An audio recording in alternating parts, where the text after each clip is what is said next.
సంస్థలు స్పష్టంగా చెప్పేదేమిటంటే మనకు ఇంకా కేవలం 80 నుండి 100 పంటలు మాత్రమే మిగిలున్నాయని. అంటే దాదాపు 45 నుండి 50 సంవత్సరాలకు సరిపడే పంట భూమి మాత్రమే భూమిపై మిగిలుంది.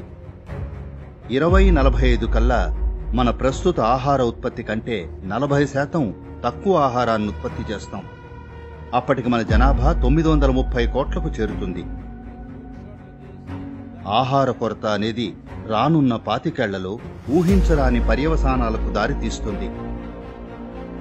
ఈ ఆహార కొరత వల్ల ప్రపంచమంతటా అంతర్యుద్ధాలు చెలరేగుతాయి. మట్టి అంతరించిపోతోంది. ఇదే ప్రస్తుతం మనం ఎదుర్కొంటున్న సమస్య. మట్టి ఎందుకు అంతరిస్తోంది? అది ఎటుపోతోంది? మన మట్టికి ఏం జరుగుతోంది? మనం అర్థం చేసుకోవాల్సిందేమిటంటే, మీరు ఇసుకకు సేంద్రియ పదార్థాన్ని కలిపితే ఇసుక మన్నుగా మారుతుంది. మీరు మట్టి నుండి మొత్తం సేంద్రియ పదార్థాన్ని తీసివేస్తే మట్టి ఇసుకలా మారుతుంది.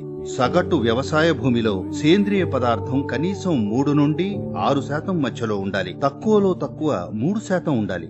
నేల సజీవంగా ఉండాలంటే కనీసం ఇంత శాతం ఉండాలి. మట్టిని సజీవమైన భూసారంగా ఉంచడం తప్పనిసరి. ప్రపంచవ్యాప్తంగా వ్యవసాయ భూముల్లో క్షీణత చాలా అధికంగా ఉంది. అత్యధిక దేశాల్లో ఇప్పటికే 50% కంటే ఎక్కువ ఉపరితల భూసారం గత 100 ఏళ్లలో క్షీణించింది. పోషకాల స్థాయి గణనీయంగా తగ్గిపోయింది. ఇక ఆహారంలో లభించే సూక్ష్మ పోషకాల స్థాయిలు 20వ శతాబ్దపు మొదట్లో ఉన్నదాంతో పోలిస్తే ఇప్పుడు అదే ఆహారంలోని పోషకాల స్థాయి 90%కి పడిపోయింది. 1920లో మీకు ఒక నారింజ పండులో లభించే పోషకాలు ఇప్పుడు 2020లో పొందాలంటే మీరు 8 నారింజల్ని తినాల్సి ఉంటుంది. మనం మన ఆహారాన్ని ఇంత సారహీనంగా చేసుకున్నాం. Soil is the biggest ecosystem on the planet, and so few people know anything about it. 1 teaspoon of healthy soil probably contains more microbes than there are people on Earth. భూ ఉపరితలంలోని మొదటి 12 నుండి 15 అంగుళాల మేర ఉండే సూక్ష్మ జీవజాలమే మన మనుగడకు ఆధారం. మన పాదాల కింద ఉన్న ఈ ఇంద్రజాలమే మనల్ని జీవంగా తయారు చేసింది. ఈ 12 నుండి 15 అంగుళాల మేర ఉన్న మట్టి ఈ భూమిపై 87% జీవరాశికి ఆధారభూతం. అందులో మీరు నేను కూడా ఉన్నాం. We have to begin to recognize that what we call our soil, Mother Earth, is a living organism. ఆరుబయట నేలలు, తవ్వి వదిలేసిన భూములు, సూర్యరశ్మికి లోను కావడం వల్ల సూక్ష్మ జీవజాలం నశించిపోతోంది. అందువల్ల దృష్టి వ్యవసాయం వైపు మళ్లాలి. నేలను సాధ్యమైనంత వరకు నీడలో ఉంచడంపై దృష్టి పెట్టాలి. గడ్డి, మొక్కలు, పొదలు, చెట్లు ఇలా ఏదో ఒకటి వేసి నీడలో ఉంచాలి. చైతన్యవంతమైన ప్రపంచం మట్టిని రక్షించే ఉద్యమాన్ని ప్రారంభిస్తోంది. మట్టిని పునరుత్పత్తి చేయడానికి ఒక విధానాల మార్పు తీసుకురావడానికి. ఇందులో భాగంగా నా వయసు 65. నేను 30,000 కిలోమీటర్లు ఒంటరిగా మోటార్ సైకిల్ ప్రయాణం చేయబోతున్నాను. 24 దేశాల మీద 30,000 కిలోమీటర్లు. పౌరుల మద్దతు సక్రియం చేయడానికి, దీర్ఘకాలిక పెట్టుబడులు గణించబడతాయని ప్రభుత్వాలకు భరోసా ఇవ్వడానికి. కాబట్టి మట్టి పునరుత్పత్తి అనేది భూగ్రహం మీద ప్రతి ప్రభుత్వ విధానంలో పొందుపరచడం అత్యంత ముఖ్యం. భూగ్రహం మీద కథనాన్ని మనం మార్చాలి.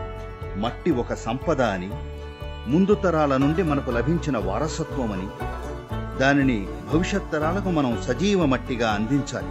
ఎంతో సమయం లేదు. ఇప్పుడు మనం సరి అయిన పనులు చేస్తే రాబోయే 15-25 ఏళ్లలో ఈ పరిస్థితిని మనం గణనీయంగా మార్చి మట్టిని పునరుత్పత్తి చేయగలం. కానీ మనం దీనిని ఇలాగే మరో 30-40 సంవత్సరాలు కొనసాగించడానికి అనుమతించి ఆ తర్వాత మనం మట్టి పునరుత్పత్తికి ప్రయత్నిస్తే అప్పుడది 150 నుండి 200 సంవత్సరాలు పట్టొచ్చు. Then it could take 150 to 200 years. ఎందుకంటే అప్పటికి జీవ వైవిధ్యం అంతగా నష్టపోయి ఉండేది. మార్చి 21 నుంచి 100 రోజుల పాటు ప్రపంచం అంతా భూమిపై ఉన్న ప్రతి మనిషి మట్టి గురించి మాట్లాడాలి. మట్టి అనే పదాన్ని, మట్టిని రక్షించండి అని ప్రతి చోట మనం వినాలి. మన జీవితంలోని అత్యంత కీలక అంశమైన మట్టి వైపు భూగ్రహం మీద కథనం మారడాన్ని చూడాలి. మీలో ప్రతి ఒక్కరూ మీరు చేయగలిగినంత మందిని చేరుకోవాలి. ఇది జరిగేలా చేయండి. చాలా మంది ప్రపంచ నాయకులు ఇంకా ఇన్ఫ్లుయెన్సర్స్ ఇప్పటికే ఈ ఉద్యమంలో పాల్గొంటున్నారు. ఇందులో భాగమవ్వండి. మనం దీన్ని సాకారం చేద్దాం. From my part, as much as I can contribute. We're going to save the soil. Do your part. And saving the soils. Our future, our children's future, and our planet's future depend on it. Save the soil.